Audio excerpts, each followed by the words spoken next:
Cette grosse news fait exploser le Bitcoin, je t'explique pourquoi. Hier, on a eu le FOMC, on a Jérôme Powell qui a pris la parole, on a Jérôme Powell qui a annoncé la fin du QT. Alors pas vraiment la fin du QT, mais qui a annoncé réduire le QT. Alors le QT, pour ceux qui ne savent pas c'est quoi, en gros c'est quand la Fed réduit des liquidités sur les marchés financiers. Donc c'est ce qui fait tout simplement qu'on assèche en liquidité et c'est ce qui fait que les marchés financiers peuvent justement moins performer que d'habitude.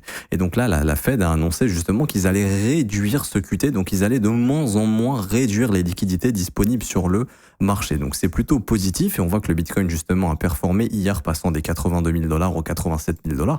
Mais malheureusement, le Bitcoin reste dans une dynamique baissière. C'est-à-dire que pour le moment, le Bitcoin reste baissier et on est en train d'assister à un simple rebond et qu'il y a plus de chances de repartir à la baisse. Je te montre les niveaux observés pour savoir si Bitcoin repart vraiment dans un bull run ou pas. Ce qu'il faudra observer, c'est le dernier order block baissier qu'on a ici, qu'on est en train de revenir travailler.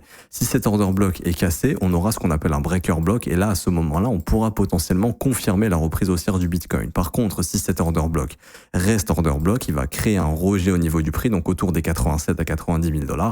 Et ensuite, malheureusement, on aura une continuation baissière parce que l'objectif est de toujours revenir, à mon avis, bosser entre les 70 000 et les 74 000 $. Donc fais très attention. Si tu veux qu'on suive tout ça ensemble, n'hésite pas à t'abonner. J'analyse le Bitcoin quasiment tous les jours.